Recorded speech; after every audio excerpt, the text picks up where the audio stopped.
حسبنا الله ونعم الوكيل، نعم المولى ونعم النصير.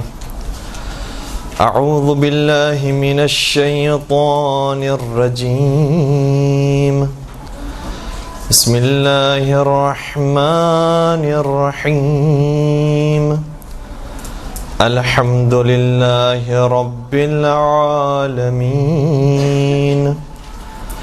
الحمد لله الذي أحصى كل شيء عددا وجعل لكل شيء أمدا وقدر كل شيء تقديرا.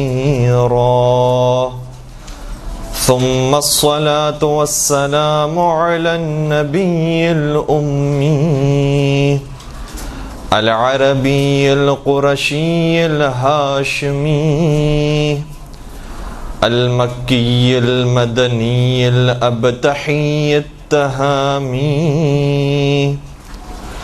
العبد المؤيد والرسول المسدد المصطفى الأمجد المحمود الأحمد حبيب إله العالمين أبي القاسم محمد.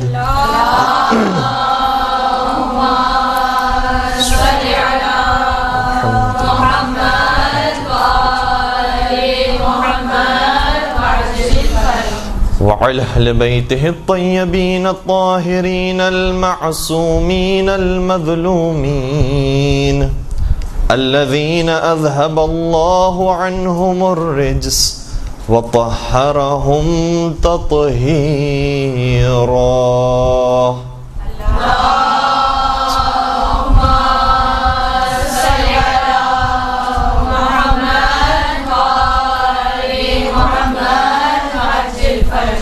ولعنة الله على أعدائهم أجمعين. أما بعد فقد قال الله تبارك وتعالى في محكم كتابه المجيد وفرقانه الحميد. بسم الله الرحمن الرحيم.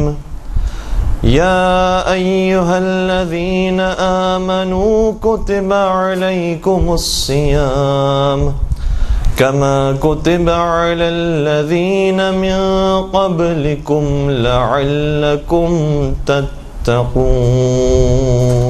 درود پڑھ دیجئے محمد و آل محمد.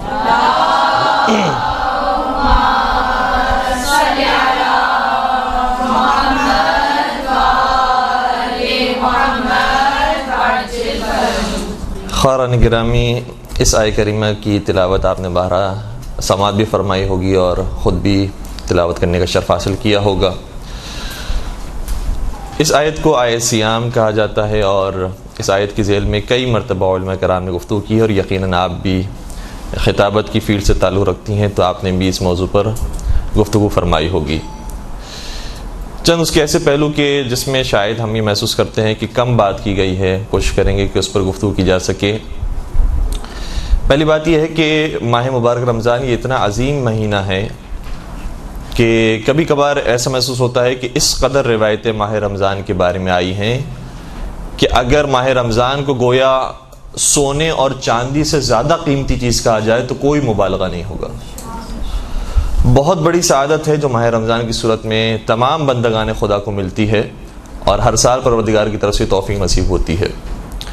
مختلف تعبیرات ماہ رمضان کی اہمیت کے بیان کے لیے آئی ہیں، لیکن ہم ان ساری تعبیرات کو شاید ایک مجموعے کے اندر اگر جمع کریں تو یہ ہوگی کہ ماہ مبارک رمضان کے کم از کم 32 نام ہماری نظروں سے گزرے ہیں. مختلف نام اس ماہ مبارک رمضان کو دیے گئے. خود رمضان، اس کے بارے میں بھی ایک تعبیر حدیث کے اندر یہ آئی ہے کہ رمضان پروردگار کے ناموں میں سے ایک نام ہے. یعنی گویا یہ شہر رمضان یا ماہ رمضان نہیں ہے بلکہ ماہ خدا ہے. اور ایک خطبے کے اندر جو نبی اکرم کا ہے اس میں بھی اس مہینے کو شہر اللہ کے نام سے نبی اکرم نے پکارا ہے، یہ اللہ کا مہینہ ہے۔ یعنی محسوس یہ ہوتا ہے کہ جیسے ویسے تو سارے مہینے اللہ کے مہینے ہیں، ماہ محرم ہو، صفر ہو، ربیع الاول ہو، ربیع ثانی ہو، تمام مہینے پروردگار کے مہینے ہیں، لیکن اس کی مثال ایسی ہے کہ جیسے ہم سب پروردگار کے بندے ہیں، لیکن پروردگار ہمارے بارے میں یہ تعبیر استعمال نہیں کرتا ہے کہ جو تعبیر اس نے اپنے حبیب کے بارے میں استعمال کی ہے، اور ہمیں بھی یہ حکم دیا ہے کہ ہمارے حبیب کو پکارو تو اس انداز سے پکارو۔ ہم بھی اللہ کے بندے ہیں، لیکن پروردگار جب اپنے حبیب کے لیے لفظ استعمال کرتا ہے تو ہر ایک کو حکم دیتا ہے کہ تم تشہد کے اندر اس طرح سے پڑھا کرو کہ اشہد ان لا الہ الا اللہ وحدہ لا شریک لہ واشہد ان محمدا عبدہ ورسولہ، کہ میں گواہی دیتا ہوں کہ اللہ کے علاوہ کوئی معبود نہیں ہے اور نبی اکرم تیرے عبد ہیں، تیرے بندے ہیں۔ تو کیا ہم تیرے بندے نہیں ہیں؟ ہم بھی تیرے ہی بندے ہیں، لیکن مجھے پسند ہے کہ محمد مصطفیٰ کو میں اپنا بندہ کہوں، مجھے پسند ہے کہ میں علی مرتضیٰ کو اپنا بندہ کہوں، مجھے پسند ہے کہ میں حسین سید الشہداء کو اپنا بندہ کہوں۔ تو بندے سب ہیں، لیکن پروردگار اپنے سے منسوب کرنا اگر کسی کو چاہتا ہے تو ان ہستیوں کو چاہتا ہے۔ اسی طریقے سے مہینے سارے خدا کے ہیں، لیکن خدا اگر اپنے سے منسوب کسی مہینے کو کرنا چاہتا ہے تو وہ ماہ مبارک رمضان کا مہینہ ہے۔ اس قدر اہمیت اس مہینے کو دی گئی کہ خدا سے منسوب ہو گیا۔ اس کے بعد ایک خطبہ جو خود نبی اکرم کا ہے، اور ویسے تو ایک تفصیلی خطبہ ہے جو تقریباً 1 صفحہ یا 1.5 صفحے کا ہے، عیون اخبار الرضا میں شیخ صدوق علیہ رحمٰن نے اس خطبے کو نقل کیا، اور اس کے بعد بہت ساری دوسری کتابوں کے اندر بھی موجود ہے۔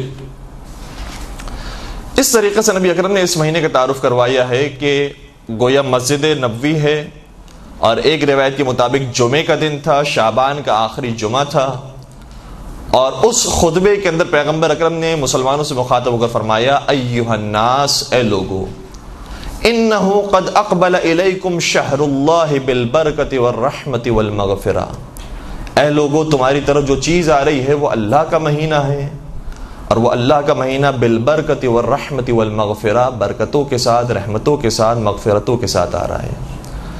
پھر آگے فرماتے ہیں کہ شہر هو عند اللہ افضل الشہور، یہ مہینہ وہ ہے جو تمام مہینوں پر فضیلت رکھتا ہے، وایامہ افضل الایام، اس کے دن تمام دنوں پر فضیلت رکھتے ہیں، ولیالیہ افضل اللیالی، اس کی راتیں ساری راتوں پر فضیلت رکھتی ہیں، وساعاتہ افضل الساعات، اس کا ایک ایک لمحہ تمام لمحات پر فضیلت رکھتے ہیں۔ پھر فرماتے ہیں کہ شہر دعیتم فیہ الی ضیافۃ اللہ، یہ مہینہ وہ ہے جس میں خدا نے تمہیں اپنا مہمان بنایا ہے۔ واقعی یہ بہت بڑا جملہ ہے، بہت بڑا اعزاز ہے۔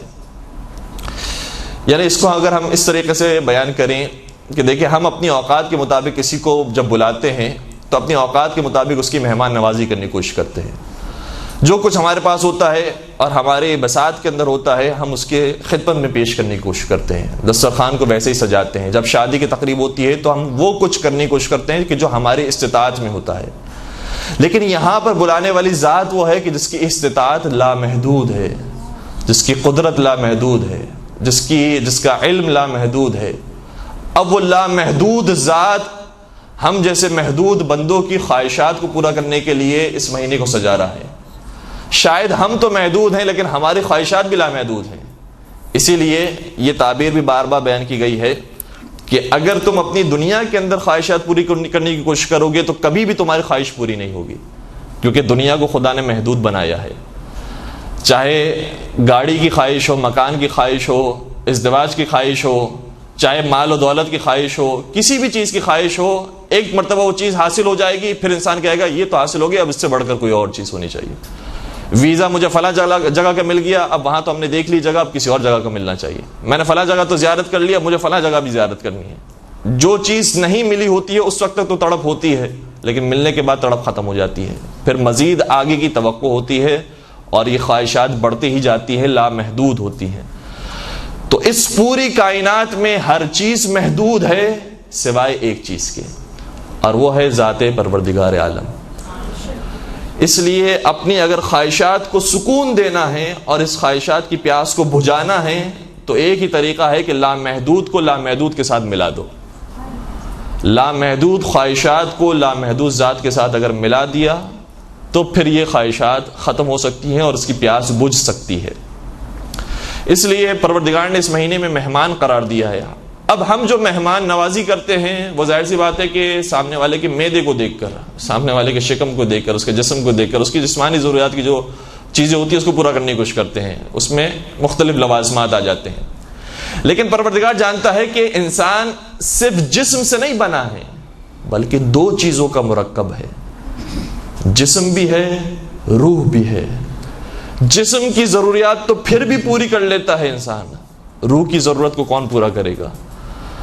اور کیسے پتہ چلے گا کہ روح کو سکون حاصل ہوا ہے؟ اور واقعی یہ بہت مشکل مرحلہ ہوتا ہے.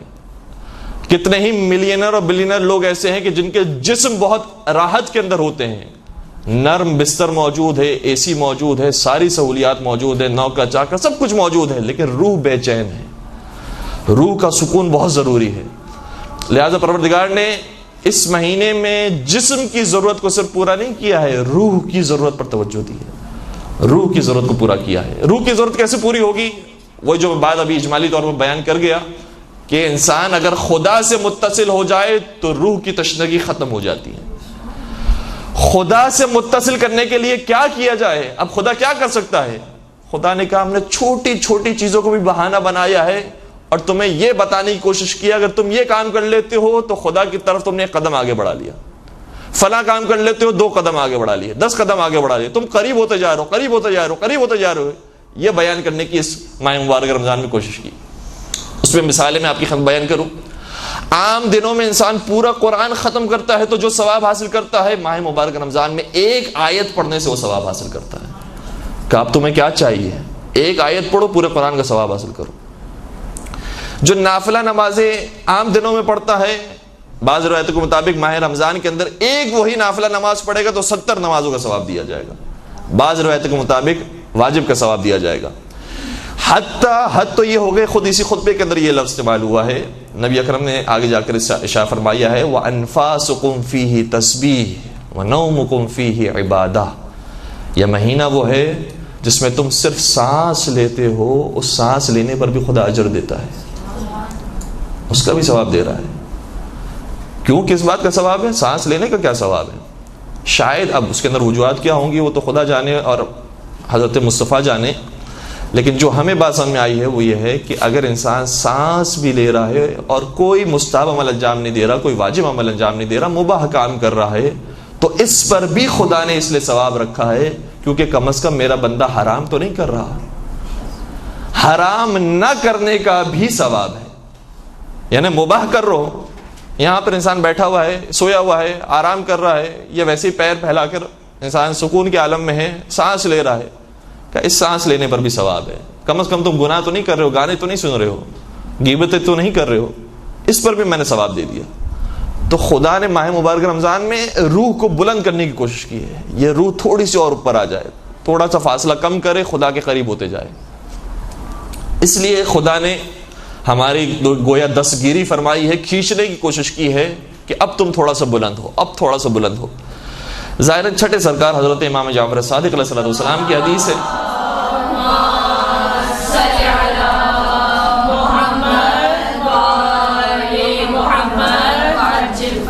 فرماتے ہیں کہ جس کا عام دن روزے والے دن جیسا ہو گیا اس نے کوئی فائدہ حاصل نہیں کیا. فائدہ اس شخص نے حاصل کیا ہے کہ جس کے روزے والا دن عام دنوں سے بہتر ہو. یعنی تھوڑا سا 2 قدم آگے ہونا چاہیے. روزہ رکھا ہے 2 قدم تھوڑا سا آگے ہو، 2 آیتوں کی تلاوت زیادہ کر لے. ویسے اگر سارا سال آدھا گھنٹے قرآن کریم کو دیتے ہیں، ماہ مبارک رمضان میں ایک اور آدھا گھنٹے کا اضافہ کر لیں، 1 گھنٹے تلاوت کریں. ویسے سارا سال روزانہ فرض کیجئے کہ ہم 50 روپے صدقہ نکالتے ہیں، اب ماہ رمضان کے اندر 50 کو 100 کر دیں. تھوڑا سا آگے، تھوڑا سا ایک قدم کر کے انسان آگے بڑھنے کی کوشش کریں تو پھر پروردگار کے قریب ہوتا جائے گا اور اس کو روحانی سکون حاصل ہوتا جائے گا، جو بہت مشکل کام ہے اور یہ بڑے بڑے پیسے والوں کو نصیب نہیں ہے. البتہ ائمہ اطہار علیہم السلام کی سیرت میں جو ہمیں نظر آتا ہے اس میں وہ ایسی اپرچونٹی کو بالکل بھی مس نہیں کرتے. ہم تو اگر شاید آدھے گھنٹے کے بجائے 1 گھنٹہ دے دیں قرآن کریم کو تو یہ بہت بڑی بات ہو گئی، ہم میں بہت تبدیلی آ گئی. لیکن ائمہ علیہم السلام ماہ مبارک رمضان میں بعض روایتوں کے مطابق 40 قرآن ختم کر لیا کرتے تھے. اللہ اکبر، 40 قرآن کریم ان 30 دنوں کے اندر کیسے ختم ہو سکتے ہیں؟ مسلسل زحمتیں، مسلسل عبادتیں. اور پیغمبر اکرم اپنا بستر لپیٹ دیا کرتے تھے. اب سونے کا وقت کم کر دیا ہے، دوسری جو چیزیں ہیں اس کا وقت کم کر دیا ہے، صرف پروردگار کی بندگی، عبادت. البتہ عبادت کے اندر بہت سارے پہلو ہیں جو اس خطبے کے اندر بھی بیان ہوئے ہیں کہ بچوں سے پیار محبت سے بات کی جائے، بزرگوں کا احترام کیا جائے، انہیں توقیر دی جائے، ان کی تعظیم کی جائے، عزت دی جائے، حسن اخلاق سے پیش آیا جائے. اس خطبے کے اندر یہ آیا ہے کہ جو شخص پل صراط سے آسانی سے گزرے گا وہ شخص ہوگا کہ جو خوش اخلاقی کا مظاہرہ کرتا ہو. پھر نافلہ نمازوں کی بات بیان کی گئی ہے، قرآن کریم کی بات بیان کی گئی ہے، افطار کروانے کا ذکر کیا گیا ہے. حتیٰ چھوٹی سی کھجور کے ذریعے کچھ معمولی چیز بھی تم اللہ کی راہ میں دینا شروع کرو. بس آغاز کر دے انسان اس مہینے کے اندر تاکہ روح مضبوط سے مضبوط تر ہوتے جائے اور اس کی تشنگی مٹنا شروع ہو. پھر نبی اکرم ارشاد فرماتے ہیں انفاسکم فیہ تسبیح، اس مہینے میں تمہارا سانس لینا تسبیح کا ثواب رکھتا ہے. ونومکم فیہ عبادہ، اس مہینے میں تمہارا سو جانا بھی عبادت کا ثواب رکھتا ہے. کیسے ممکن ہے کہ سو جانا عبادت کا ثواب رکھتا ہو؟ نماز عبادت ہے، روزہ عبادت ہے، حج عبادت ہے، زکوٰۃ عبادت ہے، سونا کیسے عبادت ہو سکتی ہے؟ ہمیں یقین نہیں آتا اگر ہمیں علی مرتضیٰ کا سونا یاد نہ آتا. مولا کائنات نے بستر رسول پر سو کر دکھایا ہے کبھی کبھار سونا بھی عبادت ہوتا ہے. تو جو فضیلت علی مرتضیٰ کو حاصل ہوئی ہے وہ فضیلت رمضان کے ہر روزے دار کو مل سکتی ہے. البتہ فضیلتوں کے اندر فرق رہے گا، لیکن بہرحال فضیلت کے دائرے میں داخل ہو جائے گا انسان کہ سونے کے ذریعے بھی انسان اگر ثواب حاصل کرنا چاہے تو اس ذریعے بھی ثواب حاصل کرے گا. اگر اس کا سونا حلال ہے تو بالکل ثواب کا مستحق قرار پائے گا. پھر آگے شاہ فرماتے ہیں وَعَمَلُكُمْ فِيهِ مقبول، اس مہینے میں تمہارا ہر عمل قبول کر لیا جاتا ہے. اب اور کیا چاہیے؟ باقی مہینوں میں انسان سوچتا ہے میں نے فلاں غلطی کر لی، فلاں غلطی کر لی، شاید عمل قبول نہیں ہوگا. سارے عمل قبول ہو رہے اس مہینے کے اندر. وَدُعَاؤُكُمْ فِيهِ مستجاب، اس مہینے میں دعائیں مستجاب ہو جاتی ہیں. جب یہاں تک نبی اکرم پہنچے ہیں تو یہاں پہنچنے کے بعد نبی اکرم نے فرمایا اب ایک دعا کرو. وہ دعا کون سی کرو؟ میں ابھی اپنے لیے بھی اور آپ سب کے لیے بھی ایک فل ان دا بلینکس چھوڑ کر جاتا ہوں. ہمیں سب کو ماہ رمضان میں کوئی ایک دعا کرنی چاہیے. وہ کون سی دعا ہے وہ ہم سوچیں. کیا مجھے اپنی اچھی زندگی کے لیے دعا کرنی چاہیے؟ کیا مجھے اپنے بچوں کے لیے، اپنی فیملی کے لیے دعا کرنی چاہیے؟ کیا مجھے اپنے آپ کے لیے، اپنے کیریئر کے لیے دعا کرنی چاہیے؟ مجھے اپنے عزت اور شہرت کے لیے دعا کرنی چاہیے؟ کس چیز کے لیے دعا کرنی چاہیے؟ نبی اکرم کیا فرمائیں گے اس کے اندر، اس دعا کے اندر کون سی دعا ہونی چاہیے؟ اور یہ ساری دعائیں بھی بالکل جائز ہیں، بلکہ اس میں سے اہم دعائیں بھی ہیں، مانگ سکتا ہے انسان، اس میں کوئی مذائقہ نہیں ہے. لیکن اس مہینے کے اندر جو بطور خاص دعا جس کا تذکرہ پیغمبر اکرم نے فرمایا فَاسْأَلُوا اللَّهَ رَبَّكُمْ بِنِيَّاتٍ صَادِقَةٍ وَقُلُوبٍ طَاهِرَةٍ أَن يُوَفِّقَكُمْ لِصِيَامِهِ وَتِلَاوَةِ كِتَابِهِ. پروردگار سے، اپنے رب سے مانگو اس مہینے کے اندر تو دو چیزیں مانگو، اور سچے دل کے ساتھ مانگو اور پاکیزہ دلوں کے ساتھ مانگو. وہ دو چیزیں یہ ہیں ان یوفقکم لصیامہ وتلاوت کتابہ، پروردگار اس مہینے میں ہم سب کو روزہ رکھنے کی توفیق نصیب فرمائے اور تلاوت قرآن کریم کرنے کی توفیق نصیب فرمائے. شاید یہ دو چیزیں ایسی ہیں کہ جن دو چیزوں کے ذریعے قرآن کریم میں ماہ رمضان کا تعارف پیش کیا گیا ہے. روزوں کے ذریعے تعارف پیش کیا رمضان کا، اور دوسری جگہ پر آیا شہر رمضان الذی انزل فیہ القرآن، رمضان کا مہینہ وہ ہے جس میں قرآن کریم کو نازل کیا گیا ہے.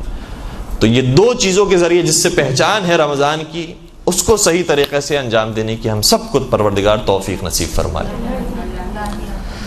اس کے بعد پیغمبر اکرم ایک کر کے باقی چیزوں کا ذکر فرماتے ہیں، اور شاید یہ بھی جو جملہ بہت تیزی سے میں کہہ گیا کہ روزے رکھنے کی توفیق نصیب فرمائے. اب روزے رکھنے کی توفیق بھی، روزہ رکھنا کسے کہتے ہیں، خود صحیح روزہ کیا ہے، اس حوالے سے باتیں بہت ساری ہیں. مختصراً آپ کی خدمت میں اگر میں بیان کروں تو اس طریقے سے ہے کہ خود نبی اکرم کے زمانے میں ایک خاتون نے روزہ رکھا اور پھر اپنی نوکرانی کو فحش زبان استعمال کی اور گالیاں دے رہی تھی. نبی اکرم نے فرمایا اس کے لیے کھانا لے کر آ جاؤ.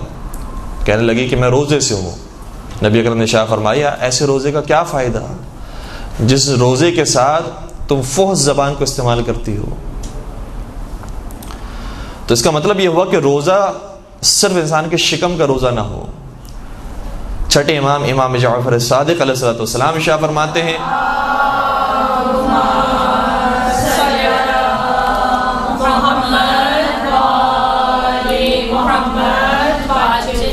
جب تم نے روزہ رکھا ہے تو یاد رکھو روزہ صرف تمہارے معدے تک محدود نہ رہے بلکہ تمہاری زبان کا بھی روزہ ہو, تمہاری آنکھوں کا بھی روزہ ہو, تمہارے کانوں کا بھی روزہ ہو اور تمہارے تمام اعضاء و جوارح کا روزہ ہو.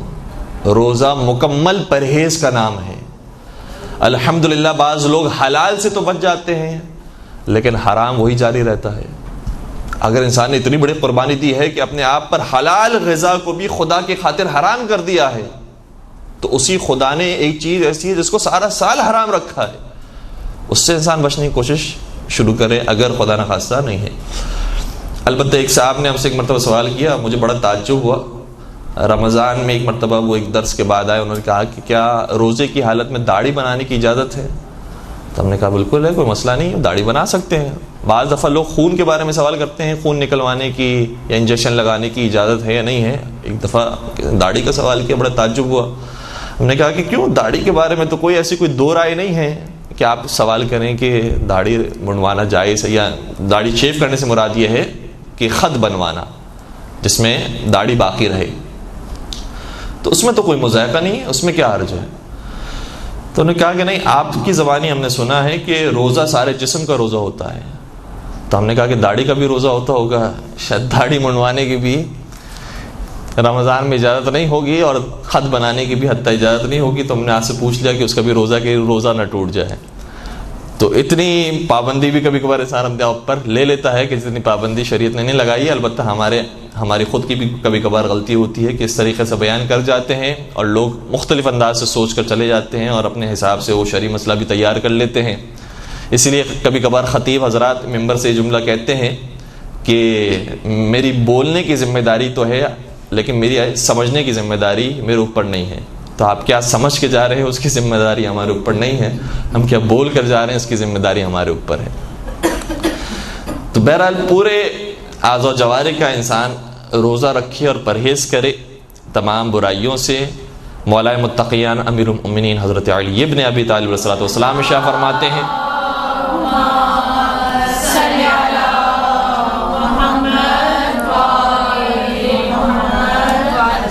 کہ کم من صائم لیس له من صیامہ الا الجوع والظمأ, کتنے ہی روزے دار ایسے ہیں کہ جن کو روزوں سے کچھ حاصل نہیں ہوتا سوائے بھوک اور پیاس کے. وہ سمجھتے ہیں کہ ہم نے روزہ رکھا ہے لیکن انہیں بھوک اور پیاس کے علاوہ کچھ حاصل نہیں ہوا ہوتا. تو روزے کا جو اصل مقصد ہے تقویٰ تک پہنچنا, وہ حاصل نہیں ہوا ہوتا. البتہ تقویٰ تک پہنچنے کے لیے بھی کچھ تقویٰ ہونا چاہیے کہ جس کے بعد انسان روزہ رکھے. یعنی قرآن کریم نے کس طریقے سے بیان کیا ہے, آیت ہے یا ایھا الذین آمنو, حفظ ہے یا نہیں ہے, آیت حفظ ہے یا نہیں ہے, یا ایھا الذین آمنو کتب علیکم الصیام کما کتب علی الذین من قبلکم لعلکم تتقون. اے صاحبان ایمان, ہم نے تم پر روزوں کو لکھ دیا ہے جس طریقے سے تم سے پہلے والی امتوں پر لکھا تھا. لعلکم تتقون, تاکہ تم تقوی تک پہنچ سکو. تو تقوی تک پہنچنا یہ مقصد تھا روزے کا. سوال یہ پیدا ہوتا ہے کہ انسان کے پاس تقوی ہوگا تو پھر روزہ رکھے گا, اور اگر تقوی ویسے ہی موجود ہے تو تقوی تو ویسے ہی موجود تھا, پھر تقوی تک کیوں پہنچا رہے روزہ. تو جو حاصل ہے اسی کو دوبارہ سے حاصل کرنے کا کوئی فائدہ نہیں, محال ہوتا ہے. تو اس کے لیے جواب ایسے علماء کرام نے دیا ہے. میں ایک چھوٹی سی مثال آپ کی بیان کروں. دیکھیں, کہتے ہیں کہ جیسے آپ یہاں پر مدرسے میں تشریف لائے ہیں, مدرسے میں کیوں آتا ہے انسان؟ تاکہ عالم بنے, تاکہ علم حاصل کرے. سوال یہ پیدا ہوتا ہے کہ اتنا کم از کم علم ہونا چاہیے انسان کے پاس کہ علم حاصل کرنا ہے تو مدرسے میں آنا پڑے گا. بات پہنچ رہی ہے؟ ورنہ اگر انسان اتنا ہی جاہل ہو کہ مجھے جانا کہاں پر ہوتا ہے دینی علم حاصل کرنے کے لیے، یا ویسے بھی جس علم کو وہ حاصل کرنا چاہ رہا ہے، تو پھر وہ حتیٰ مدرسے تک بھی نہیں پہنچ سکتا۔ تو کچھ علم ہونا چاہیے کہ مدرسے تک پہنچے، باقی کام مدرسہ کرے گا انسان کو عالم بنانے کا۔ اسی طریقے سے کچھ تقوی ہونا چاہیے کہ انسان روزہ رکھے، باقی کام روزہ کرے گا انسان کو متقی بنانے کا۔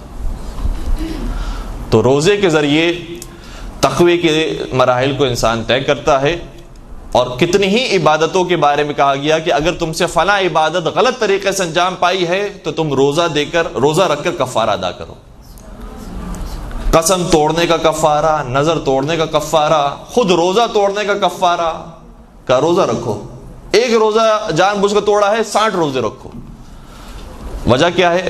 وجہ یہ بیان کی کہ کیونکہ کثرت روزہ سے انسان کی روح مضبوط سے مضبوط تر ہوتی جاتی ہے اور باطن صاف سے صاف تر ہوتا جاتا ہے، کیونکہ روزہ نام ہی اخلاص کا ہے، خلوص کے ساتھ پرہیز کرنے کا نام ہے۔ باقی عمل تو کچھ بھی نہیں کرنا، انسان کو پرہیز کرنا ہے۔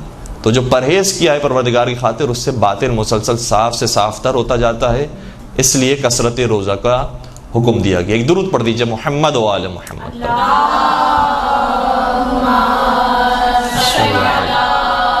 محمد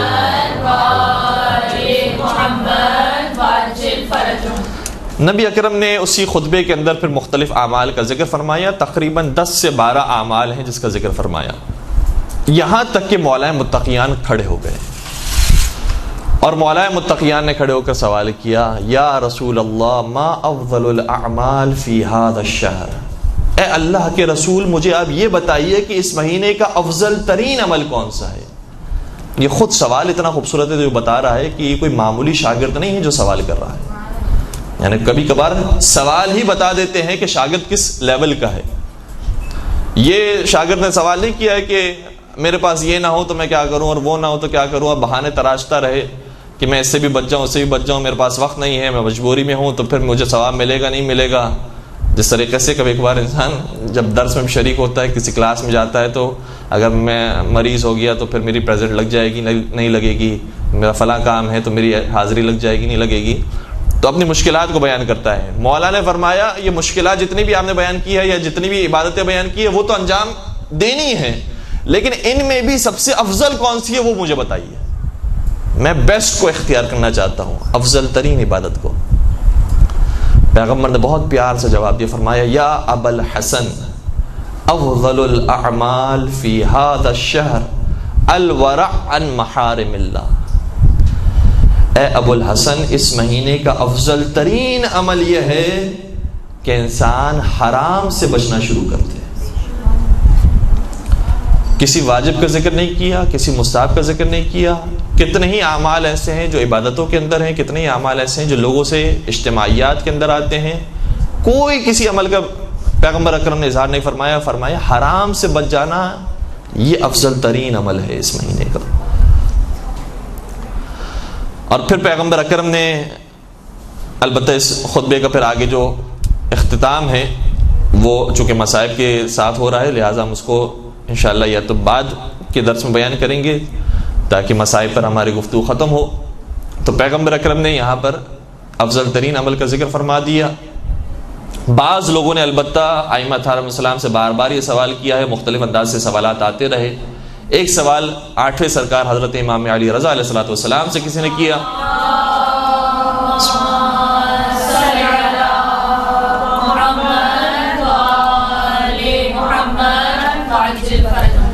عرض کرنے لگا کہ فرزند رسول بتائیے کہ کیوں پروردگار نے 30 روزوں کو فرض کیا ہے، پورا مہینہ کیوں روزے رکھنا ہے؟ اگر روزے فرض کیے ہیں تو تھوڑے کم کر لیتا، یا اگر صحیح ہے 30 کیے ہیں تو کبھی کسی سال 40 ہو جاتے، کبھی کسی سال 50 ہو جاتے، کیوں 30 ہی روزے پروردگار نے معین فرمائے ہیں؟ امام رضا علیہ السلام نے جواب یہ دیا کہ پروردگار نے اپنے بندوں کی استطاعت کو دیکھا تو اس میں کچھ کمزور بندے بھی تھے، کچھ طاقتور اور صحت مند لوگ بھی تھے۔ پروردگار نے ان سبھی کے لیے ایک قانون بنانے کے لیے جب فیصلہ کیا تو ویسا قانون بنایا کہ جو ناتوان لوگ ہیں وہ بھی روزہ رکھ سکیں اور جو صحت مند لوگ ہیں وہ بھی روزہ رکھ سکیں۔ اس لیے پروردگار نے 30 دنوں کو معین کر دیا۔ اب اس کے اندر بھی جو بہت زیادہ ناتواں ہو گیا ہے اس کے لیے مزید چھوٹ پروردگار نے دے دی کہ جو مریض ہو گیا ہے، جو سفر پر چلا گیا ہے یا مختلف حالات آئے ہیں اس کے اوپر، بعض حالتوں کے اندر اس پہ سے روزہ ساقط کر دیا، تاکہ جو بہت مشکل کے اندر ہے اس کے اوپر بھی کوئی سختی نہ آئے، اور جو کچھ سختی برداشت کر سکتا ہے وہ مکمل 30 روزے رکھے، اور جو زیادہ طاقتور ہے، صحت مند ہے، الحمدللہ پروردگار نے اسے صحت و سلامتی دی ہے، اور انشاءاللہ سب کو پروردگار صحت و سلامتی نصیب فرمائے۔ تو جس کو پروردگار نے صحت و سلامتی دی ہے، اگر وہ 30 سے پھر بڑھنا چاہے، البتہ جو حرام روزے ہیں، عید کا روزہ ہے، اس کے علاوہ کی بات کی جا رہی ہے، شوال کے مثلا روزے ہیں، اگر اس میں اضافہ کرنا چاہے تو پروردگار نے پھر اس کے لیے ثواب ہی ثواب رکھا ہے۔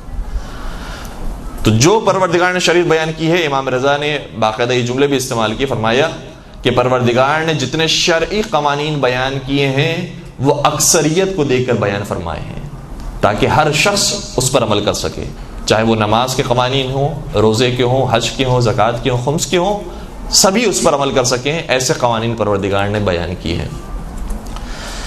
بعض لوگوں نے پھر اسی طریقے سے باقی ائمہ سے بھی سوال کیا، ابھی بالخصوص جب گرمیوں کے ایام آ رہے ہیں، روزہ رکھنا بہت سخت ہو جائے گا، تو لوگوں کے ذہن میں سوال تھا کہ کیا گرمیوں میں روزے رکھنے کا کوئی ایکسٹرا ثواب ہے؟ مزید ہم تو پریشانی برداشت کر رہے ہیں، کچھ لوگ ایسے ہیں، اور بالخصوص خواتین کے لیے تو یہ زیادہ مسئلہ پیش آتا ہے کہ 9 سال میں جب بالغ ہوئی ہیں، تو بعض 9 سال میں جب بالغ ہوئے انہیں سردیوں کے مہینے مل گئے، چھوٹے چھوٹے ایام تھے، روزے آسانی سے رکھ لیے۔ بعض ابھی جب بالغ ہوئے ہیں تو انہیں بڑے بڑے روزے ملے ہیں، گرمیوں کے ایام ہیں تو ان کے لیے زیادہ سخت ہے۔ تو جنہوں نے سردیوں میں روزے رکھے ہیں اور جنہوں نے گرمیوں میں روزے رکھے ہیں، کیا پروردگار کے نزدیک دونوں برابر ہیں؟ کیونکہ روزے تو روزے ہیں۔ یہ جملہ جب ہم پاکستان میں کہتے ہیں تو کوئی نہ کوئی دوسرا منظر یاد آنے لگتا ہے۔ تو روزے ہیں، تو کیا دونوں کا ثواب برابر ہے؟ تو احادیث سے بات سمجھ میں آتی ہے کہ دونوں کا ثواب برابر نہیں ہے۔ جو جتنی سختی برداشت کر رہا ہے اور جتنی گرمی جھیل رہا ہے اس کا ثواب زیادہ ملے گا۔ مولا متقیان امیر المؤمنین حضرت علی ابن ابی طالب علیہ السلام ارشاد فرماتے ہیں،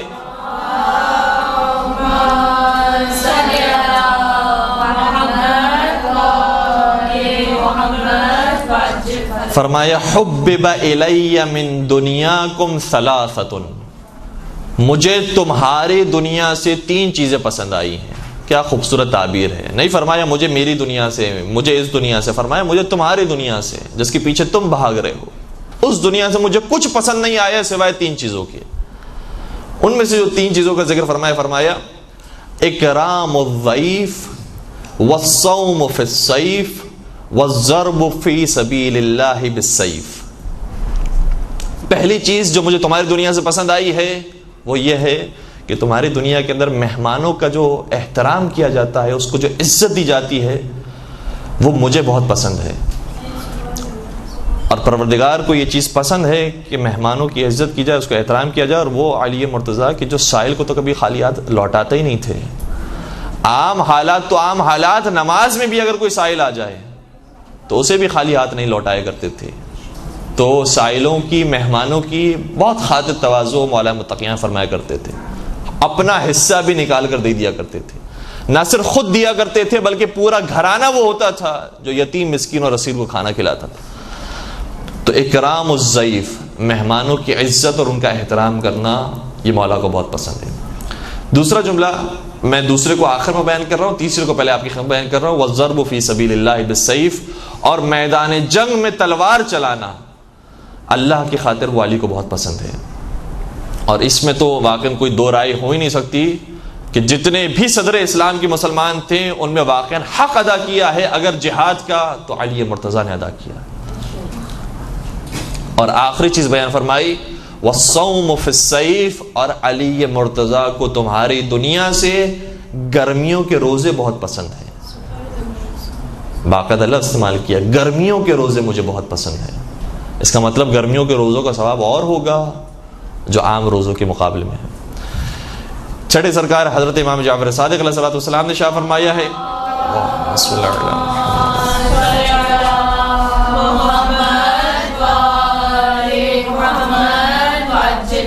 جو شخص گرمیوں میں روزے رکھتا ہے اور اس کے بدن سے پسینہ نکلتا ہے ملائکہ اس کے پسینے کو پوچھتے ہیں اور اس کے لیے استغفار کرتے ہیں. اور پھر اب یہ جو حصہ میں آپ کی خدمت بیان کر رہا ہوں اس کی توضیح اور اس کی وضاحت آئے گی. اور پھر جو انسان اس حالت میں بھوکا رہتا ہے اور اتنے طویل عرصے تک بھوکا رہتا ہے یہاں تک کہ افطار کے وقت پہنچ جاتا ہے, تو افطار سے پہلے تک اس کے دہن سے جو بو آتی ہے ملائکہ کو بو بہت پسند ہے. اب اس کا یہ مطلب نہیں ہے کہ انسانوں کو بھی پسند ہے. ملائکہ چونکہ ہماری روح پر توجہ رکھتے ہیں, لہٰذا ملائکہ کو ہمارے جسم سے کوئی کام ہی نہیں ہے کہ کس کا جسم گورا ہے, کس کا کالا ہے, کس کا جو ہے وہ کس قسم کا ہے. ملائکہ کو اس سے مطلب نہیں ہے. ملائکہ کی توجہ ہماری روح کی طرف ہے. تو ملائکہ روح کی طرف توجہ رکھتے ہوئے کہتے ہیں کہ اس نے اتنے گھنٹے تک روزہ رکھا ہے, اتنا طویل روزہ رکھا ہے, اتنی روح اس کی مضبوط ہو چکی ہے, تو اس کی روح سے جو وہ حتیٰ ہمیں بو محسوس ہوتی ہے وہ ان کو بو محسوس نہیں ہوتی, وہ خوشبو محسوس ہوتی ہے. لیکن اس کا یہ مطلب نہیں ہے کہ انسان نظافت کا خیال نہ رکھے, چونکہ دوسری طرف سے انسانوں کو تکلیف پہنچانا, دوسروں کو تکلیف پہنچانا وہ بہرحال اپنے مقام پر نامناسب فعل ہے.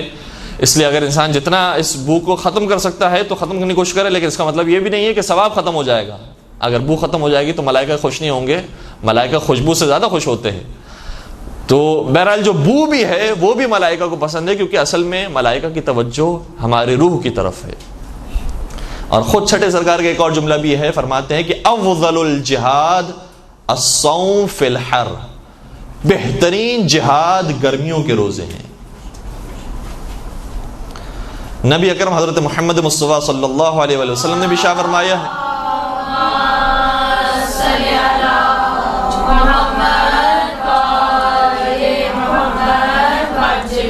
فرمایا کہ الصوم فی الشتاء الغنیمت الباردہ. بڑا خوبصورت جملہ ہے. فرمایا کہ گرمیوں کے روزے بڑی غنیمت ہے. کیوں غنیمت ہے؟ کیونکہ گرمیوں کے روزے بہرحال انسان کو تو گزارنے ہی ہیں, تو جو روزے ویسے ہی گزارنے ہی ہیں, واجب کی نیت سے ہی گزارنے ہیں, واجب انسان پر رکھنا ضروری ہے, لیکن اس واجب کو جو ادا کر رہا ہے تو اس واجب کے مقابلے میں خود بخود اس کا ثواب زیادہ ملے گا کہ جس میں اس نے زیادہ سختی برداشت کی ہے اور زیادہ عرصے کے لیے روزہ رکھا ہے. تو فرماتے ہیں الصوم فی الشتاء, اس کا میں لفظی ترجمہ آپ کی خدمت بیان کروں, الصوم فی الشتاء گرمی کے روزے, الغنیمت الباردہ ٹھنڈی غنیمت ہے, ٹھنڈی غنیمت ہے گرمیوں کے روزے. اور پھر ایک روایت کے اندر جناب مریم سلام اللہ علیہ کا بھی ایک جملہ ہے جو انہوں نے اپنے بیٹے جناب عیسیٰ علیہ السلام سے فرمایا تھا. جب جناب مریم سلام اللہ علیہ کو دفنا دیا گیا, ان کی روح پرواز کرنے لگی, جناب عیسیٰ وہ جو مردوں کو زندہ کر دیا کرتے تھے, اپنی والدہ کی جاتی ہوئی روح سے سوال کرتے ہیں کہ اے مادر گرامی, کیا آپ کا دل چاہتا ہے کہ دوبارہ اس دنیا میں پلٹ کر آ جائیں؟ کیونکہ قرآن کریم نے کہا ہے, ہر انسان کی یہی آواز ہوگی کہ کاش میں دوبارہ دنیا میں پلٹا دیا جاؤں تو کچھ اور اعمال انجام دے دوں, کاش میں دنیا میں لوٹ آؤں تو جتنی غلطیاں کی ہیں اس سے پرہیز کروں گا, جتنے گناہ کیے اس سے بچ جاؤں گا, میں اللہ کی توبہ کروں گا اور صحیح اور اچھا انسان بن جاؤں گا.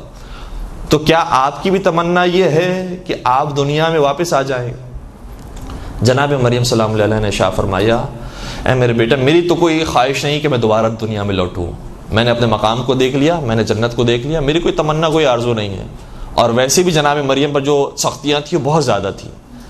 یعنی ایک سختی ہوتی ہے کہ انسان کو مارا جائے, پیٹا جائے, جیسے جناب آسیہ سلام اللہ علیہ کے حوالے سے فرعون نے کام کیے تھے. لیکن دوسری تکلیف ہوتی ہے جو ذہنی تکلیف ہے, روحانی تکلیف ہے, روحی تکلیف ہے, نفسیاتی تکلیف ہے, کہ جناب مریم جیسی پاک خاتون, پاک و پاکیزہ پاک دامن خاتون, ان پر طرح طرح کی تہمتیں یہودیوں نے لگائی اور بہت لعن طعن کا انہوں نے اظہار کیا, جس کی وجہ سے جناب مریم کو بہت تحمل کا اظہار کرنا پڑا, بہت برداشت کیا جناب مریم سلام اللہ علیہ. تو فرمانے لگی کہ میرا تو دل نہیں چاہتا کہ میں اس دنیا کی طرف واپس پلٹ کر آؤں سوائے دو کاموں کے. باقاعدہ روایت کی جملہ یہ ہے, میں دو کام کرنے کے لیے دل چاہتا ہے کہ دوبارہ اسی دنیا میں آؤں. وہ کون سے دو کام ہیں؟ کہا میں چاہتی ہوں کہ ٹھنڈی ٹھنڈی راتوں میں کھڑے رہ کر خدا کی عبادت کروں, اور گرمیوں کے جب دن آئے تو خدا کے لیے روزہ رکھوں. تو جس چیز کی خاطر جناب مریم کا لوٹنے کا دل آتا ہے وہ چیز ہمارے آپ کے پاس موجود ہے, وہ زندگی ہمارے پاس موجود ہے, اور وہ دن بھی ابھی آنے والے ہیں جو واقعی گرمیوں کے دن ہیں. بہرحال برداشت تو ہے اپنے مقام پر اور واجب تو ادا کرنا ہی ہے، لیکن اس نیت سے انسان واجب کو ادا کرے کہ میں جتنی سختیاں جھیل رہا ہوں اتنا ہی مقام پروردگار کے حضور میرا بڑھتا جا رہا ہے، تو پھر سختیاں جھیلنے میں لطف آتا ہے.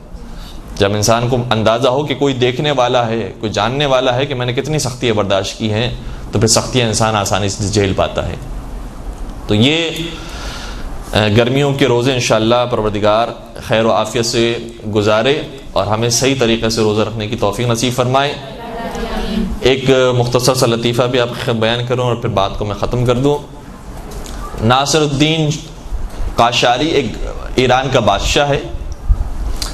ہمارے ایک مجتہد مرزا شیرازی، آیت اللہ مرزا شیرازی کے زمانے میں اس بادشاہ نے خط لکھا ہمارے مجتہد کو، کہا کہ دیکھیں مجتہد صاحب، روزے تو سب پر واجب ہیں، میں روزہ رکھوں گا تو ظاہر سی بات ہے کہ پیٹ خالی ہو جائے گا، کمزوری آ جائے گی، پھر میں غلط فیصلے بھی کر دوں گا، تو کوئی ہو سکتا ہے کہ ملزم میرے سامنے پکڑ کر لایا جائے، مجھے غصہ آ جائے، خالی پیٹ ہوگا، میں ہو سکتا ہے کہ اس کو ڈبل سزا دے دوں.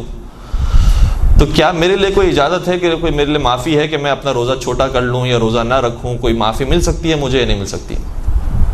تو مرزا شیرازی نے بڑا خوبصورت جواب دیا، کہا کہ روزہ حکم پروردگار ہے، لہذا حکم پروردگار تو تبدیل نہیں ہو سکتا، لیکن تو حاکم پروردگار نہیں ہے، لہذا تو تبدیل ہو سکتا ہے. جن کے سامنے میں آگے درود پڑھ دیجیے محمد و آل محمد.